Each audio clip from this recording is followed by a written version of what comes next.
telling the New York Times that he thinks special counsel Robert Mueller will treat him fairly. That kind of flies in the face of the narrative in the press. The president also saying that the Russia investigation is making the country look bad. And also tonight, House Intelligence Committee Chairman Devin Nunes slamming the DOJ and the FBI for what he says is a failure to turn over documents related to the anti-Trump dossier. Plus, a Pew Research study proves just how biased and unfair the mainstream media has been to President Trump. And the president calling out China over a recent report that they're illegally selling oil to North Korea. We'll have reaction to all of those stories. First, President Trump closing out the year by touting his accomplishments and looking ahead to 2018. In Washington tonight with the details, our very own Ellison Barber.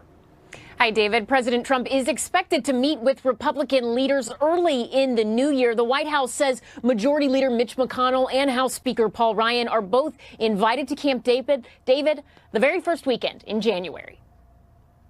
I think you'll see the president roll out infrastructure plan in January, and the president has already invited Leader McConnell and Speaker Ryan to Camp David the first weekend in January to make sure we're all on the same page about what our priorities are for 2018. Sarah Huckabee Sanders told Fox News last week the administration is still deciding on the top priorities in 2018, but some potential items include immigration reform and infrastructure. White House officials tell Fox News they are planning to lay out an infrastructure plan in January. Officials say they're looking at spending about $200 billion in direct federal spending and easing environmental and labor regulations that they say will stimulate $1 trillion in public works investment. Infrastructure is the easiest of all. We're very well on our way. We are ready with a strong infrastructure bill that was put on the president's desk in January. We're still waiting to get feedback on that. It would create 15 million jobs. So what are we going to do in 2018? We're going to pick up where we left off and get back at reforming health care. We're going to get back at reforming these entitlements, and we're going to take on welfare reform. President Trump promised a $1 trillion infrastructure bill on the campaign trail. Democrats already have an infrastructure bill, as you just heard. And as you also heard from Paul Ryan, some Republicans seem to have other ideas when it comes to the top legislative priorities in 2018. President Trump also seems to think this year has been a legislative success. He tweeted a couple of days ago about tax reform, saying that business is looking good for next year, quote, only to be helped further by our tax bill. Today, he tweeted about retail sales, claiming they're at record levels. And he also tweeted and retweeted a couple of articles praising his work on things like MS-13 and the economy. David?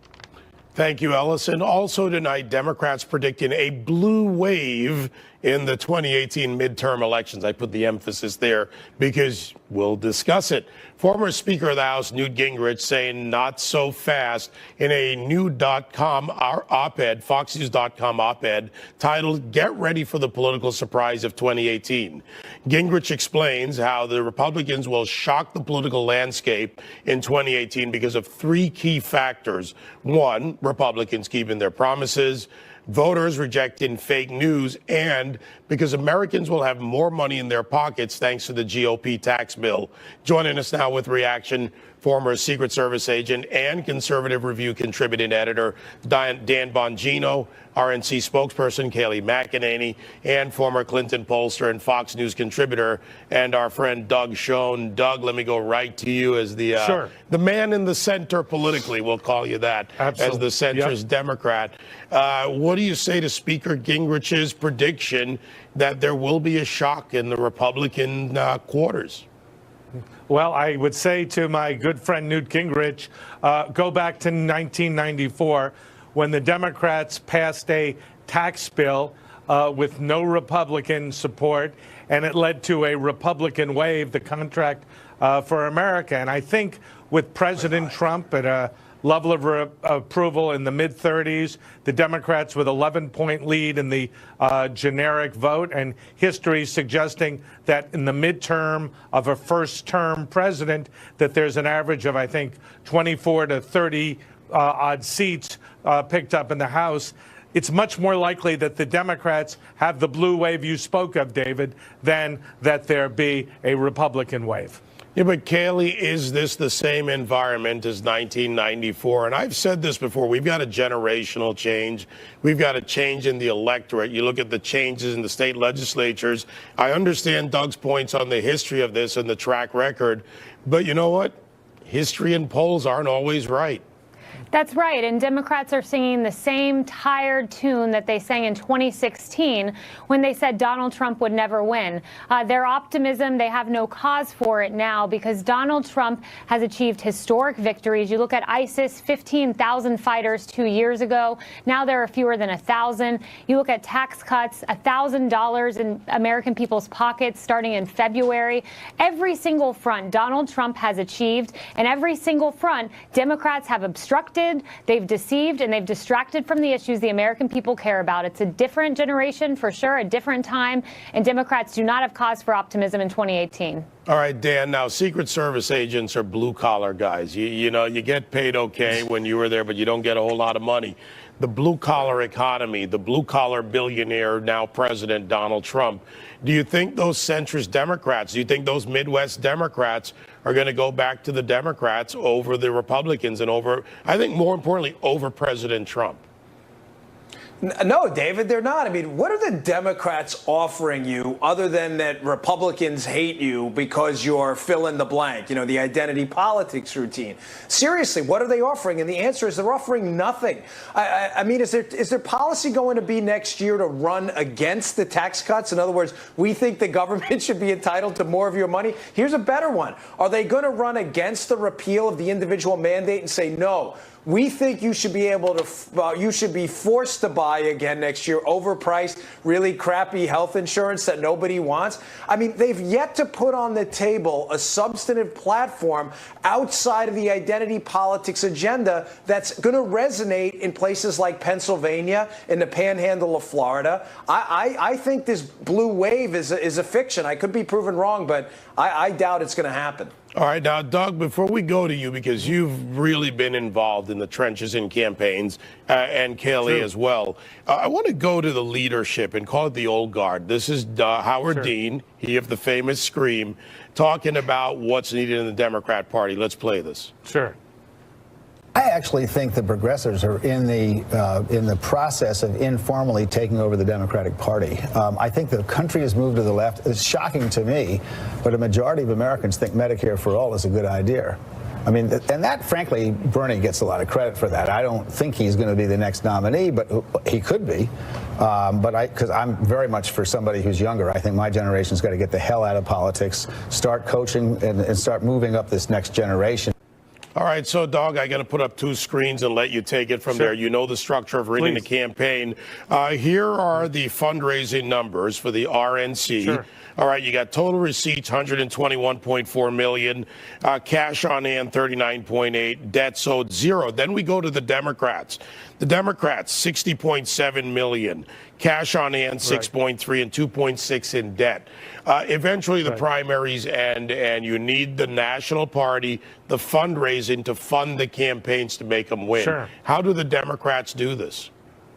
Well, a couple of ways. First, I do reject the notion that the Democrats are a progressive party that need to move to the left. If they're going to win working class voters back, it's not by moving to the left. Frankly, the best asset the Democrats now have are the Republicans and their lack of popularity, because sadly, Dan is right. There is not a centrist, inclusive Democratic agenda. And I say to my friends and colleagues in the Democratic Party, you need one on growth, on infrastructure, and it necessarily involves the Republicans as well. But the individual Democrats running, David, to your question, are outraising the Republicans. I think there have been 30, 35 odd Republican retirements.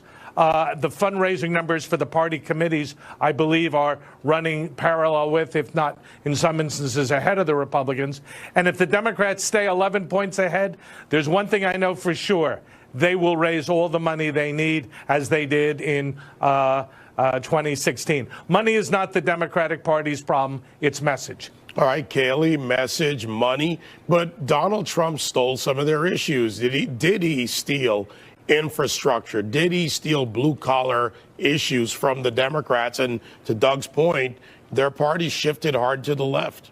David, undoubtedly, Donald Trump spoke to those factory workers in Michigan and Wisconsin and Pennsylvania who the Democrats had left behind. I mean, if Democrats would listen to Doug, they might have a chance in 2018. But unfortunately, the Democratic Party has floated so far left. They're the party of socialism that wants to take your money, that wants to overregulate you, that wants to force you to buy health care. That's the state of the Democratic Party. And then on top of all of that, they're the party that rigs elections for Hillary Clinton at the expense of Bernie Sanders. They're the party that rigs elections. They're the party of socialism. That's their legacy.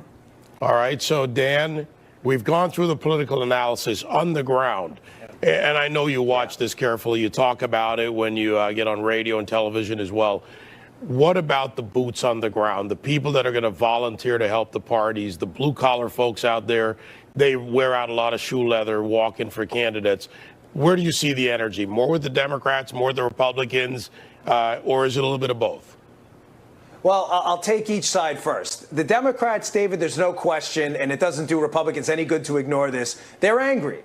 And to deny the fact that anger is a great motivator to get people out to the polls, you're just making a fool of yourself. They are angry. They are going to show up, and we have seen relatively high turnout, astronomical turnout in Alabama. For Republicans to ignore that is political suicide. But having said that, the media is doing itself no favors by constantly providing a foil and a reason to be angry for Republican voters. There's a litany of fake news, false charges against the president constantly, bad reporting. There's this special counsel investigation that's and I don't mean to highlight anger too much, but it's a real human emotion and a real motivator. And Republicans are angry too. And until this stops, this witch hunt against the president, I think that this special counsel and the media and their zero credibility and their collapsing credibility, I think it's doing the president, the sitting president, a great favor, and is going to be a great motivator in these midterm elections to get people out. All right, special counsel. Now we have a New York Times report I mentioned at the beginning of the show. The president saying that he believes Robert Mueller, and I'm paraphrasing in this 30-minute interview, saying that he believes Mueller will treat him fairly. Doug, from there, I mean, breaking news, the president saying what the Democrats are not. They're saying he's going to fire Mueller, he's going to throw him out, or the media, whatever. And now he says, hey, Mueller's going to treat me well. Well, look, I think that's a very positive development. The Democrats should get off the line of saying that, former Director Mueller's, removal is imminent. Let this process play itself out. Don't politicize it. Let's see what General Flynn has to say, what Mr. Papadopoulos has to say, and most of all, let's let the investigation play out. Though I must confess, the FBI and the DOJ do have issues that have to be investigated, but Bob Mueller is a man of unquestionable integrity. His investigation has a ways to go. Watergate, I think, took 3 or 4 years. This is still, I think, 4 or 5 months into the process. More time, more energy has to be committed. There have been 4 pleas already. There's more to go before we can reach a judgment. Kaylee, months. Okay, Doug said Watergate took 3 years plus. He's right. Different time. Now we have technology. We have the FBI and the DOJ effectively, according to Devin Nunes, stonewalling on delivering documents, and FOIA requests are flying out of Judicial Watch. Did the president and what he just said hand the RNC and the messaging arm of the RNC a chance to go out there and say, look, we're not trying to shut it down. We want it to go forward. What is that message? Absolutely. The president's always been clear. He wants this investigation to conclude and to be conducted fairly because there's no Trump-Russia collusion. That was always a conspiracy theory. Also, one of the biggest fake news stories of the year, it's hard to rank them, but perhaps taking the cake, is this idea that President Trump was ever going to fire Bob Mueller. He was never going to fire Mueller. Mueller's tidying up this investigation. It's coming to a close, and it's time for Democrats to step back, accept the facts that that Russia-Trump collusion was always based on little more than rumors and the newspapers. That's when the words of, by the way, Dianne Feinstein, a Democrat. That's what this was based on. It was a hoax to topple the American people and the person who they chose in the 2016 election, and that was Donald Trump. All right, so Dan, who do you think answers in the long run with the dossier? Who paid for what? We've heard all the debate on that. Who answers? Is it the FBI? Is it Mueller? Is it other replaced chief of station? You name it. Who is it? Yeah. You know, David, if Donald Trump's name was Donald Obama, this would be the scandal of the millennium. I mean, think about what's happened here. This is a complicated case. I get it. The viewers get confused sometimes. Here's what happened. Boil it down to the nuts and bolts. A president-elect was spied on by a sitting president via unmasking techniques. None of that is in dispute. The only thing in dispute is why he was spied on. David, can you answer that question? To this day, nobody can answer the question why the president was spied on. Oh, they'll say, oh, it was Russian collusion. Where? Where's the collusion? Well, they've clearly got to develop the evidence. They clearly have to present something. Or, Doug, I hope we don't see 3 to 4 years of this. I hope we don't see 4 or 5 months. I hope we don't either. But I don't think it's good for the country. I just don't think we can politicize, rush to judgment. General Flynn, who was, I think, working closely with the Russians on his own, has taken a plea, a very favorable plea. We got to hear what he's got to say. Not during the campaign, during the transition, Doug. Well, no, he went to Russia in January of 15. He made a compensated speech. He sat with Vladimir by the way, Putin. by the Obama administration that reauthorized this security clearance. Guys, I got to leave it there. But, Doug, always a pleasure to see you, my friend. David, Kelly, always a pleasure Dan, as well. We have much more to come on this. Coming up, more on President Trump saying he believes special counsel Robert Mueller will treat him fairly. That's right, he said it. We'll get reaction from Florida Attorney General Pam Biondi and our very own Greg Jarrett. Stay with us.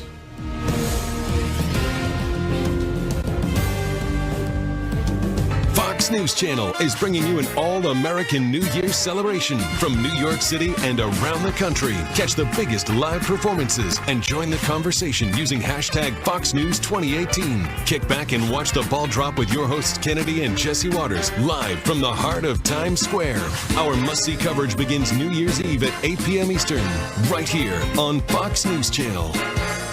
Trump predicting that special counsel Robert Mueller will, quote, treat him fairly. And while he's not calling for an end to the investigation, he told the New York Times, and I quote, the sooner it's worked out, the better it is for the country.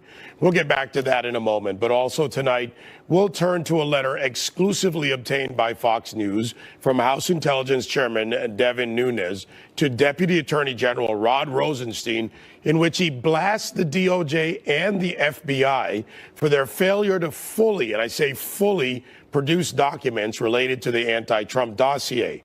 Nunes writes that he wants the records by January 3rd, and he also wants to know by that date when the witnesses his committee subpoenaed back in August about the dossier will be available to testify. He ends the letter by writing, and I quote again, at this point, it seems the DOJ and FBI need to be investigating themselves. This letter comes on the heels of a report from the Washington Examiner's Byron York that Nunes is issuing a subpoena to David Kramer, a former State Department employee with ties to Senator McCain. Joining us now with reaction, Florida Attorney General Pam Bondi. I got it right there, Pam. Let's have a little fun with it. I do this to you a lot of times, don't I? Put that extra I in there. And our Fox News legal analyst, Greg Jarrett. Pam, first to you, looking at this as someone who, from the Attorney General's chair, has had to do a lot of high-profile cases. When you start getting these ties, when you start getting these questions about who has ties to what, a compendium of questionable information, practices, tweets, what do you do when you're at the top of this? Well, Chair Nunes is doing exactly what he should do, and I'm proud of what he did. You know, and I always start off by saying, as a career prosecutor, my entire career, and now Attorney General of the third largest state in the country, There are about 40,000 great men and women of the FBI throughout this country, and there are a few bad ones in the Justice Department who are making the rest look bad. And that's not fair to those great men and women who are out there risking their lives every day. We have Wiseman, we have Strzok, we have Page, and by the way, Strzok shouldn't be in HR, he should be fired. We have now James Baker allegations. We have all of these things. So the Intelligence Committee, they have to take it upon themselves, I think Greg will agree, to do the investigation the right way and call for these people to be taken off who can't handle it the right way. And, you know, Devin Nunes, what does he smell here? He smells a cover-up. There's only one reason why you would defy and stonewall and evade a lawful congressional subpoena for 4 long months, and that is if you're trying to hide evidence of wrongdoing on the part of the FBI and the Department of Justice. It all comes down to the dossier. If it's true that it was a complete fabrication and the FBI knew it, and nevertheless they used it to launch the Trump investigation, that renders the entire investigation a charade and delegitimizes the Mueller investigation. You've got this all too cozy group of guys, Comey, Mueller, Weissman, excuse me, and Andrew Rod Weissman, Bruce Orr. Yeah, all these they've guys. all worked together for years and years and years. And there's something unseemly about that because they appear to be ignoring evidence of illegality on the part of Hillary Clinton, potential illegality on the part of the FBI. And they seem to be determined to find wrongdoing on the part of President Trump where none exists. All right, Pam, unfortunately, sometimes you can't separate the law and politics, especially when you get into either a state capital or a nation's capital. So even if, as Greg says and lays out, and you've talked about, they're able to deal with the inconsistencies, the problems, the investigation falls apart or they're unable to produce evidence, there is a political aspect to this. How would that be resolved, and is it possible? Well, I've come to the conclusion now that this investigation into the president needs to end. Every day we're finding out someone else involved in it. And as Greg said, I mean, this investigation should be beyond reproach. And there are so many great men and women out there who are capable of conducting an investigation with integrity. The FBI stands for integrity. That is their motto. And that's what we've completely lost here. And when you're an FBI agent, regardless of who it is, it should not be about politics.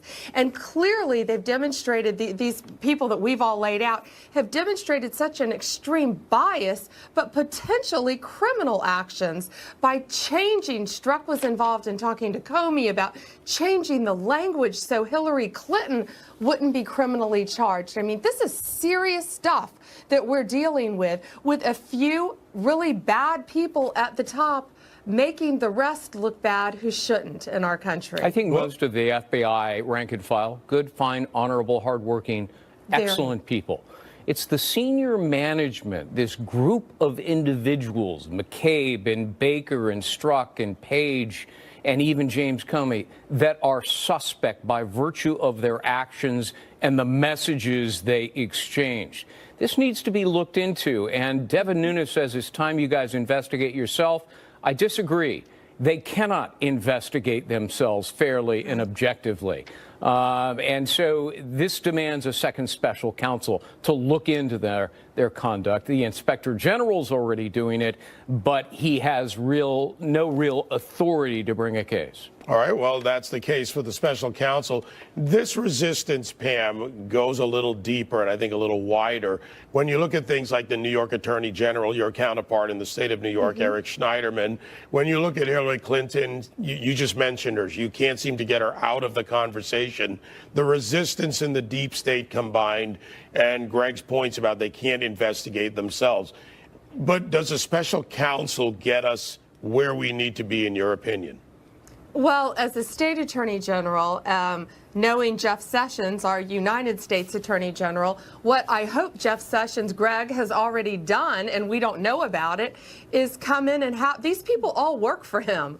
He is the man at the top, and I'm hoping that General Sessions has come in and has somebody investigating all of them. You know, we hear now that who's resigning? McCabe is going to resign. McCabe should be fired if these allegations are true, where he's not getting his pension. He's going to resign in 2018. He should be taken out of the FBI immediately. So I would hope that our U.S. Attorney General is investigating all of these people through a special counsel, because Greg's right. They can't investigate themselves. And you know what tips me off about Mueller and his lack of fairness and impartiality? He knew early this last summer that Strzok had sent these anti-Trump, pro-Hillary text messages to Lisa Page. He knew that, removed him, but never disclosed it to Congress upon their request and demands. He stalled for 4 long months, and so did Rosenstein. They covered it up. Now, if you truly care about the fair administration of justice, you don't cover that up. And to those who argue, well, he removed them, so it's okay, how much damage did people like Strzok and Lisa Page do in the full year they were investigating Trump, first with the FBI investigation and then later in the Mueller investigation? All right, guys, we got to wrap this up quickly, but I'll go to Pam on this one, and that is, of course, President Trump and Rod Rosenstein. Here we go again. The New York Times, I mean, President Trump's being outspoken. What do you say? Well, President Trump knows he didn't do anything wrong, and this has gone on long enough. And that's why I think President Trump said what he said. He knows he didn't do anything wrong. He knows this has gone on way too long. He's out there doing tax reform, putting great Supreme Court justices on the bench.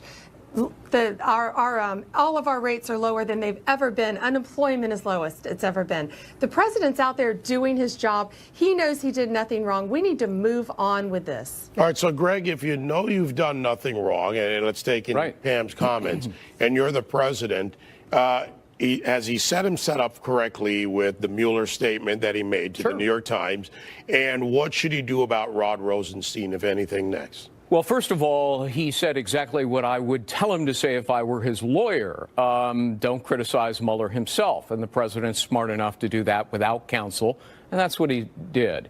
In terms of Rod Rosenstein, I mean, this is deeply troubling. He has a conflict of interest that disqualifies him, but he continues to insist that he will not recuse himself from the case. He continues to insist all is well. Everything's perfect. Mr. Rosenstein, everything is not perfect. Look at all the people that have been removed because of misconduct in this case and suspicion of wrongdoing.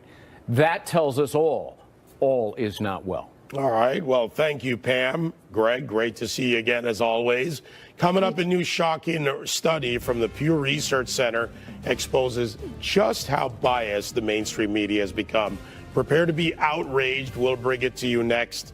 Stay with us on Hannity.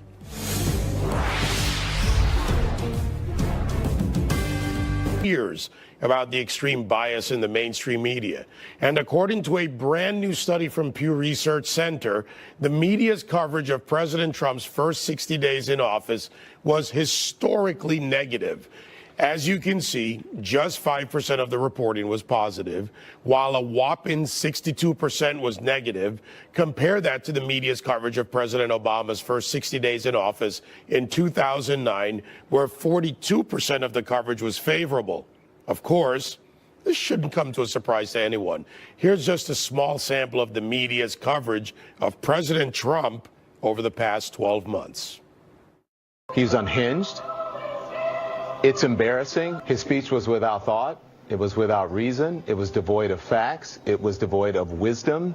There was no gravitas. There was no sanity there. We have an Archie Bunker in chief who is disrespecting American Indians and making classless jokes from the podium. Is this president trying to impersonate Hugo Chavez, Recep Tayyip Erdogan, Vladimir Putin? Apparently, the president gets 2 scoops. You know, everyone else around the table gets 1, and no word if there were sprinkles. At the dessert course, he gets 2 scoops of vanilla ice cream with his chocolate cream pie instead of the single scoop for everyone else. He's gained weight, according to these sources. He doesn't trust people around him. He's withdrawing. Not a good picture. He's a racist. Okay? He came proverbially as close as you could possibly come to shouting in a rally the N-word. That's what he did down there. Donald Trump, again, being a schmuck. He looked like a thug. He looked like a goon. You look at the handshake. You look at this. Just what a thug. And you have somebody inside the White House that the New York Daily News says is mentally unfit, that people close to him say is mentally unfit, that people close to him during the campaign.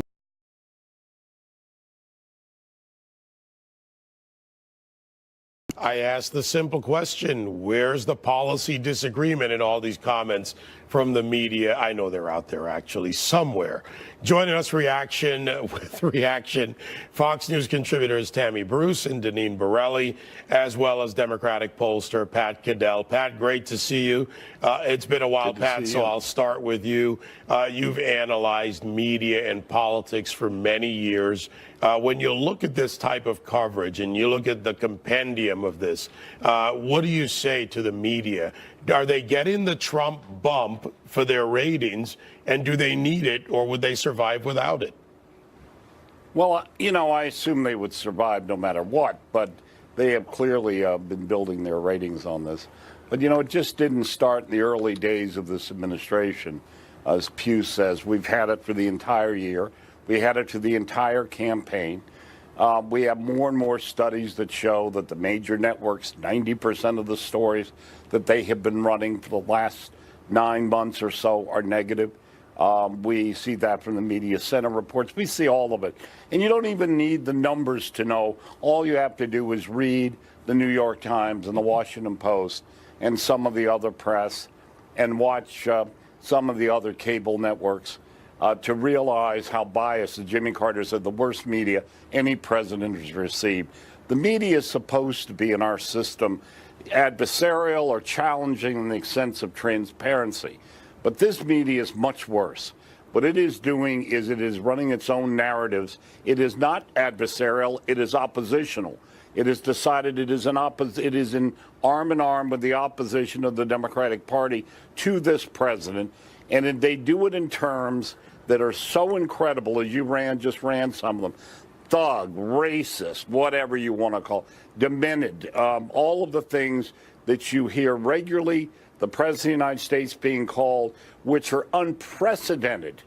And then people say he's unprecedented in his hostility, then they have certainly deserved it.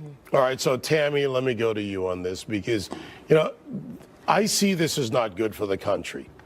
I see this, regardless of what side you come at this from, when the media does this, they abrogate a key responsibility, like Pat said, to be adversarial, to ask tough questions, but it's not good. Well, let me suggest that this also is not new. It is just a little bit of a different shade. A different light has been turned on in what the media has been doing for generations.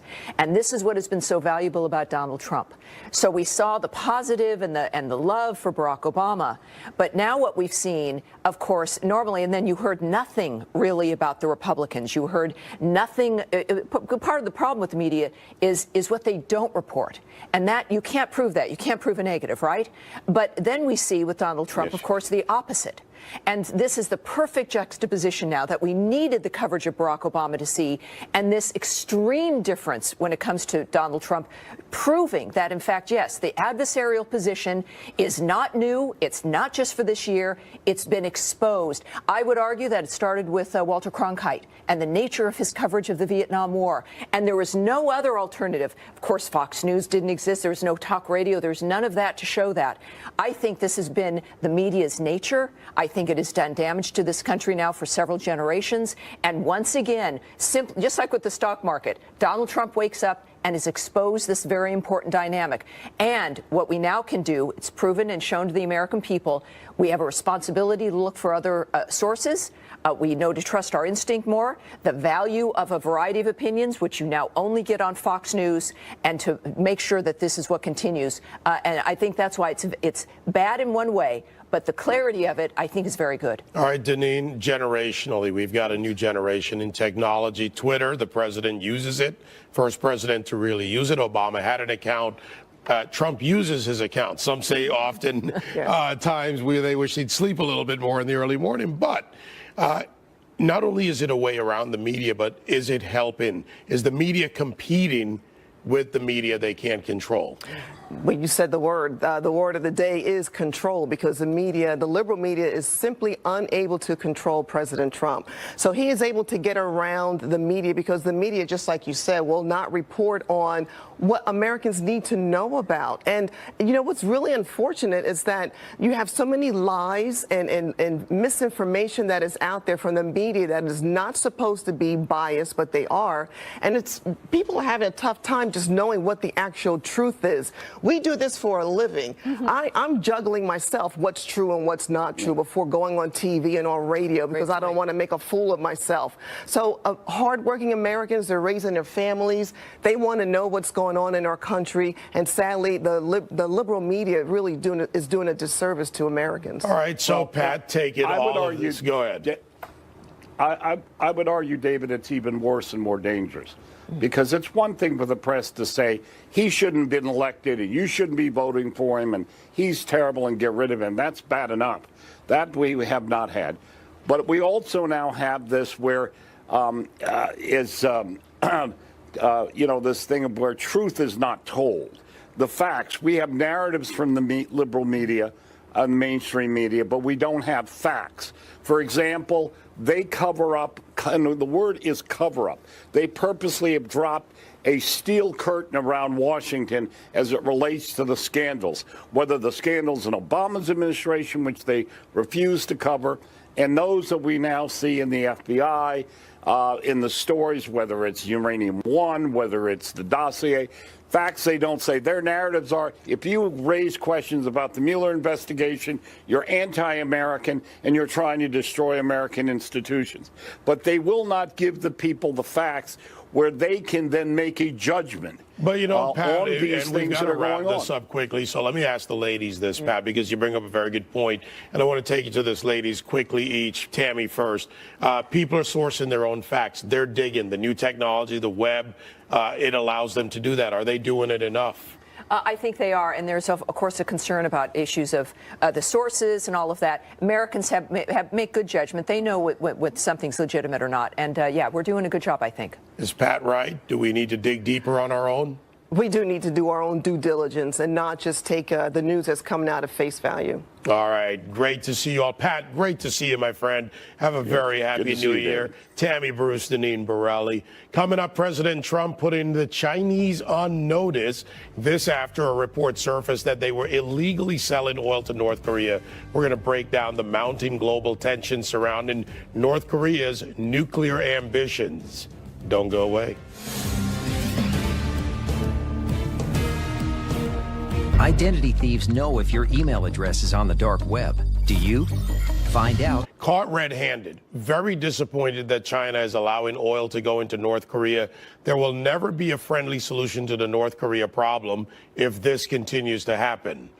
Also, in an interview later with the New York Times that we talked about earlier, President Trump said he's disappointed and hinted that his patience may end soon with China.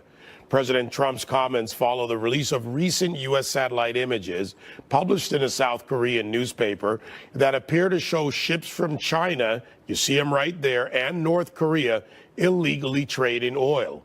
China today denied any wrongdoing and says it has consistently followed all UN resolutions against the rogue nation. Joining us now, author of the new book, Direct Fire, retired Brigadier General Tony Tata, and radio talk show host Larry Elder. Gentlemen, good to see you, Larry. Good to see you again. General, let me go right to you on this. When you look at the satellite imagery, when you look at the release of that information and what the president has said, for years I've said they're the simmering pot China keeps fueling, keeps it bubbling, never really boils over. But the dynamics changing with the Trump doctrine. Where are we now? Are we in a more dangerous spot? Do we see an opening? And what about China? Well, David, you're exactly right. We're in a very dangerous spot. China loves having that North Korea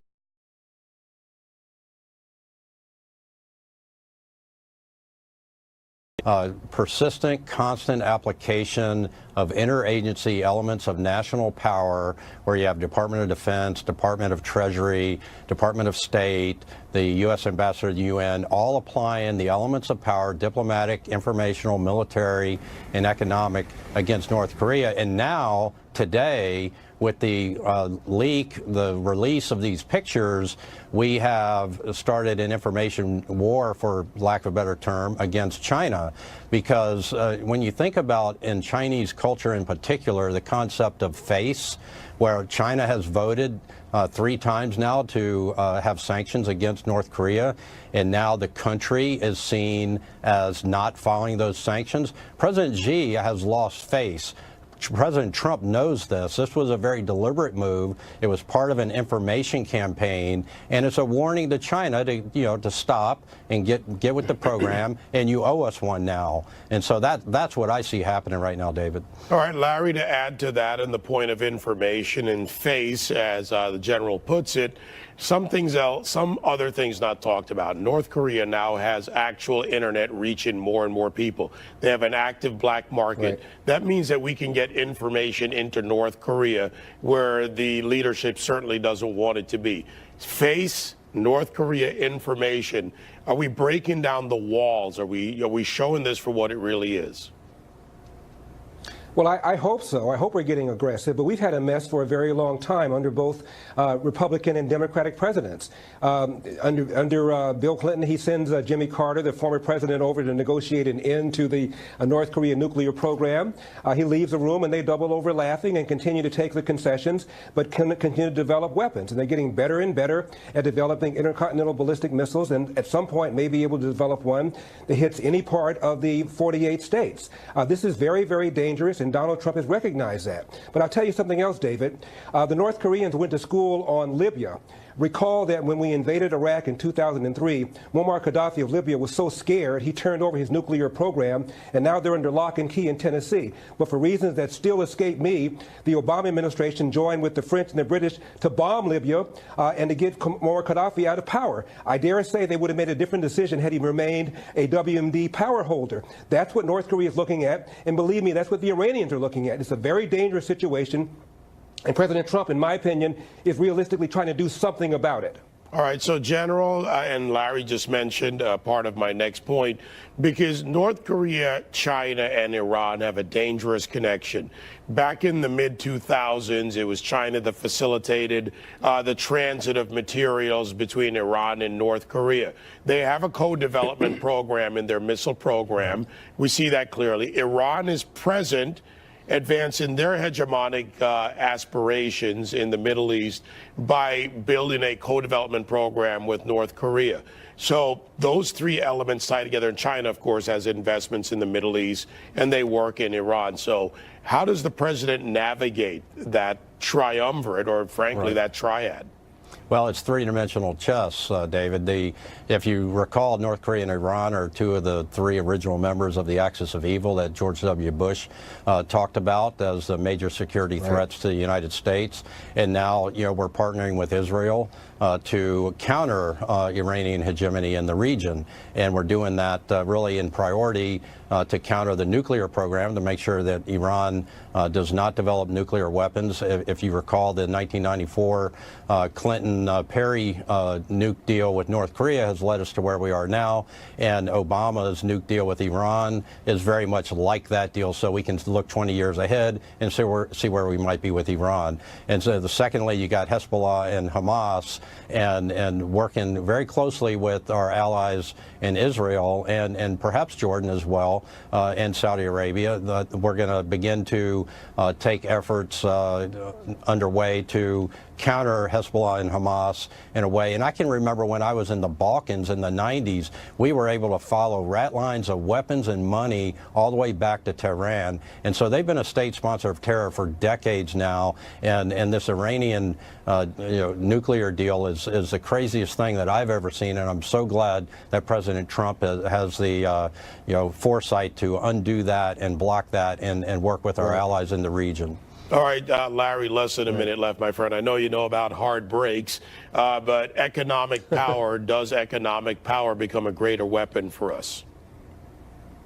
Well, it does, but the bottom line is real simple. Once a country becomes a nuclear power, like a rogue state like North Korea, your options are very, very narrow, and you're left with a military option because it appears that China is not going to abide by the sanctions. They've been cheating for a long time. Donald Trump just outed them, but they were cheating during the Obama administration as well, because it's in their best interest to have this rogue nation poking at us. They don't want it to collapse because they're going to have a huge refugee problem. So once you've allowed a country to become a nuclear power, all right, it's I got to very wrap difficult. it here, Your options Larry. are limited, Unfortunately, that and it hard applies break to is Iran. up against us.